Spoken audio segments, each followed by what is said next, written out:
da comissão. E queria também convidar agora, que está inscrito, do PV, o deputado Evandro Gussi, que participa conosco desde o início dos trabalhos, que está com a palavra agora. Senhora presidente, obrigado pela deferência. Infelizmente, não estou desde o início e não pude peguei apenas o final da fala do padre Paulo Ricardo e da doutora Amine, também infelizmente não consegui pegar, embora tomei o cuidado de ver escritos, depoimentos da senhora, enquanto também outros falavam. Eu queria propor aqui uma reflexão e depois a mesa, quero cumprimentar aqui a deputada Soraya, a deputada Ana Perugini, como subscritoras desse requerimento, cumprimentar a senhora Luciana Brito, padre Paulo Ricardo, doutora Liliana Bittencourt, doutora Amine e o professor Domênico.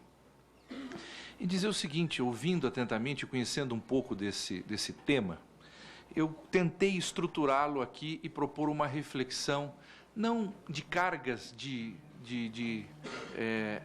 ódio de um lado, amores e paixões de outro, e queria cumprimentar e agradecer e parabenizar os que acompanham essa audiência pública, porque eu já participei de várias audiências públicas e outros sobre esse tema, e a incapacidade de ouvir, muitas vezes, é um dado antidemocrático. E os senhores e as senhoras têm tido um comportamento aqui exemplar e que fique de exemplo para outras ocasiões e outros que eu sei que aqui tem gente que pensa de um lado, pensa de outro, mas todos foram respeitosos, ouviram e assim por diante. Eu acho isso louvável e deve ser registrado.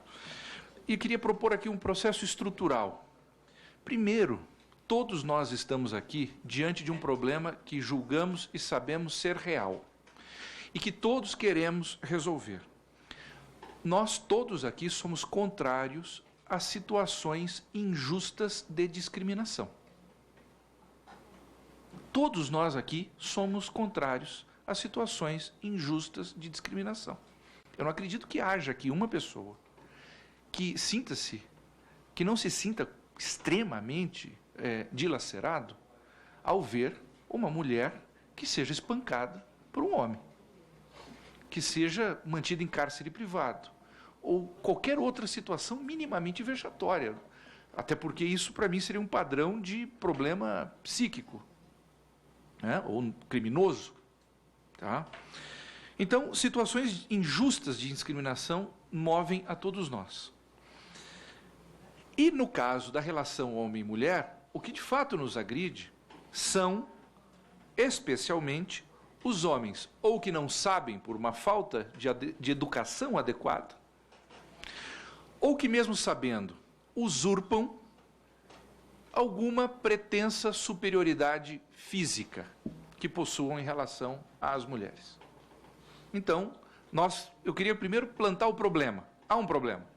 Há um problema de discriminação injusta, e muito ligado a esse problema de discriminação injusta estão homens que, durante a história da humanidade, não souberam, ou ainda que soubessem, usurpam de algum tipo de superioridade física em relação às mulheres.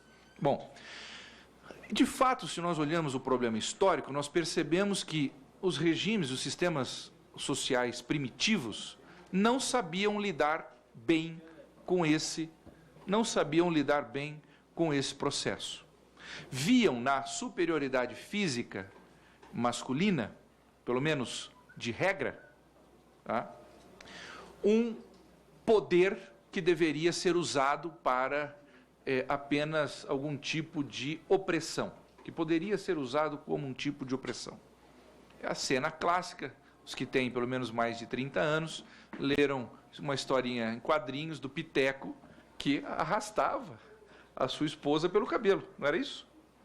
Veja, então, símbolo justamente de um primitivismo, de uma visão primitiva. Uma resposta, óbvio, equivocada e contra a qual todos nós queremos lutar juntos nisso. Mas houve uma outra resposta na civilização ocidental. Quando foi sendo construído, por exemplo, o ideal cavalheiresco. Toda uma literatura, todo um processo que começa a nascer na Idade Média, e a deputada Ana Perugini fez referência à Inquisição e períodos assim, e aí eu quero só dizer que é um dos períodos mais comentados e menos conhecidos, né, sobre esse que existe na história da humanidade, né? As pessoas pouco conhecem sobre a Idade Média, a história, não leram Etienne Gisson, os grandes clássicos do período, e comentam sobre ele até sem muitos elementos, e, entre eles a própria Inquisição.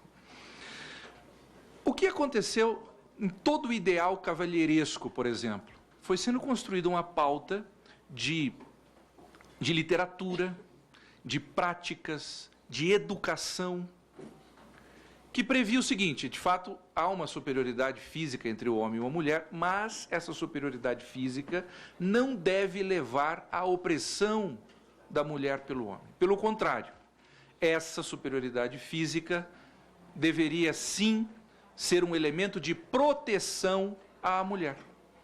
Daí nasceu até uma literatura interessante, que é a dos contos de fadas, mostrando como é que o homem, que o masculino, deveria comportar-se perante a mulher.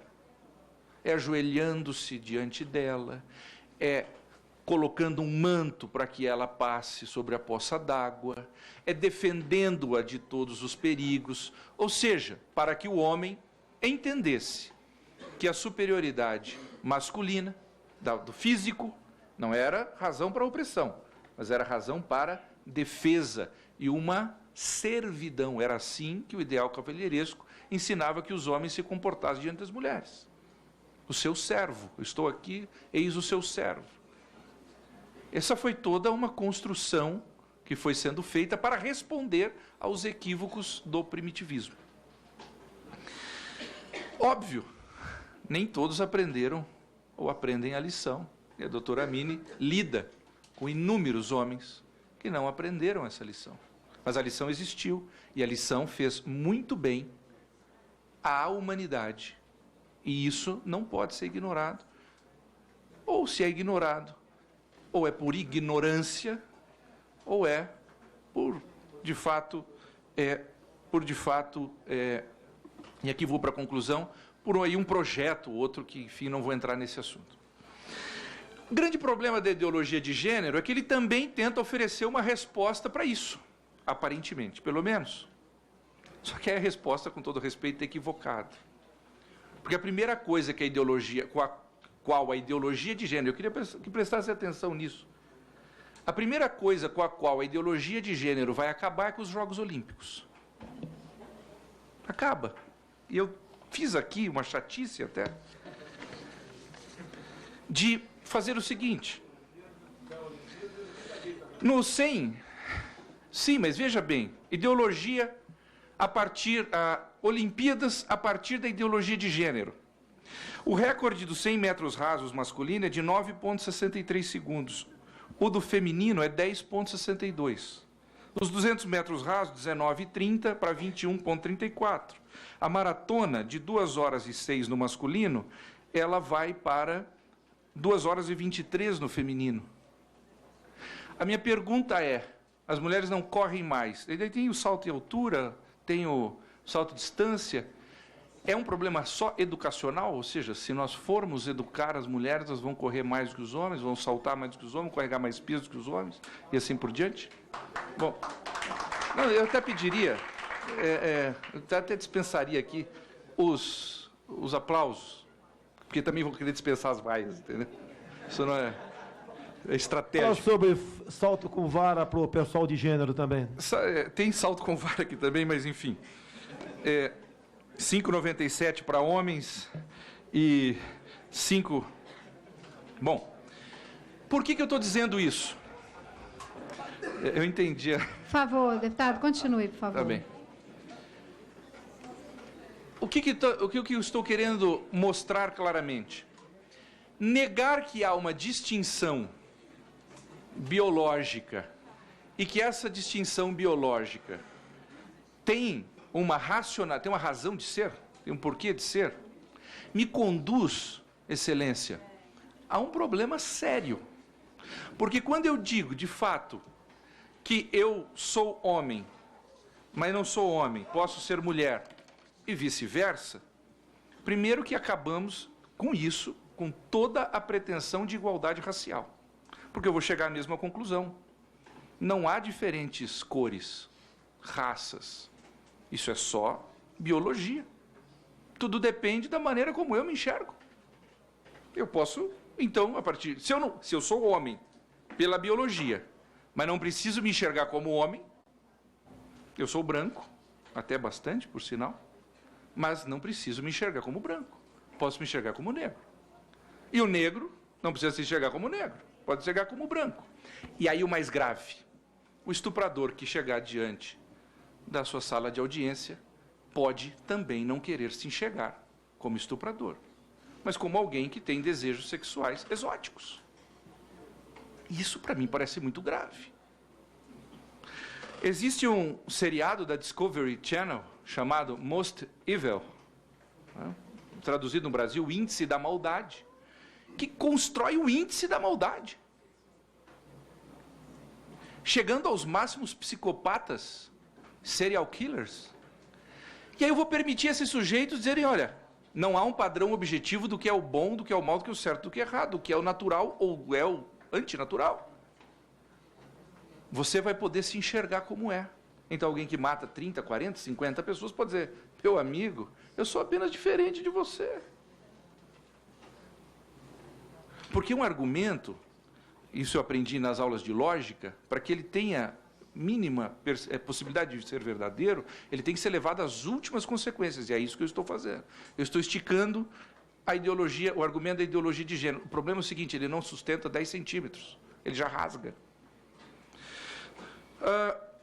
E último ponto, por exemplo, quando nós falamos do processo, do problema, agora óbvio, se nós falarmos sobre inteligência, de fato não há distinção, isso é comprovado, entre a inteligência feminina, assim, há índices, se a gente pegar os índices objetivos de inteligência, não haverá distinção entre homens e mulheres. Há mulheres que são muito mais inteligentes que determinados homens e assim por diante.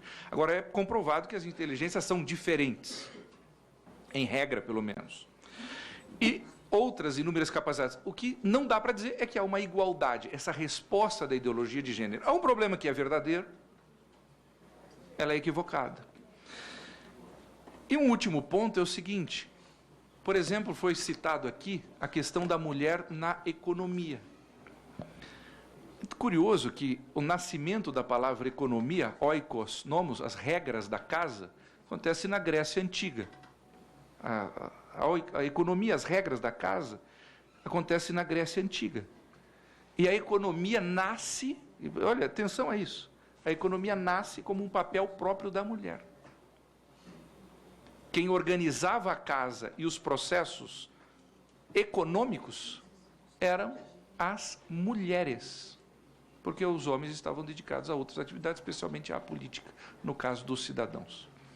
Então, o que me parece é o seguinte, o processo e o argumento da ideologia de gênero, para aqueles que não estão, de fato, num projeto, como se referiu ao padre Paulo Ricardo, de desconstrução da família e tudo mais, e há os que querem fazer isso, e deveriam ser honestos, ao mínimo, para dizer, é isso que nós queremos acabar com a família, nós queremos acabar com isso. E aí tudo bem, a gente conversa se isso é bom, se isso é ruim, se isso vai para a lei ou não vai, se vai para a Constituição ou não. Mas todos os outros, e são muitos, que estão preocupados com a violência feminina, que estão preocupados com as injustas discriminações feitas às mulheres, esses não deveriam nunca estar atrelados à ideologia de gênero, porque ela não responde a esse processo. Pelo contrário, ela leva a um relativismo que custa hoje já caro à sociedade e há de custar ainda mais. Obrigado, senhora presidente. Obrigada, deputado. Eu passo a palavra agora para o último deputado inscrito. Logo após, nós vamos retomar aos expositores para que eles possam fazer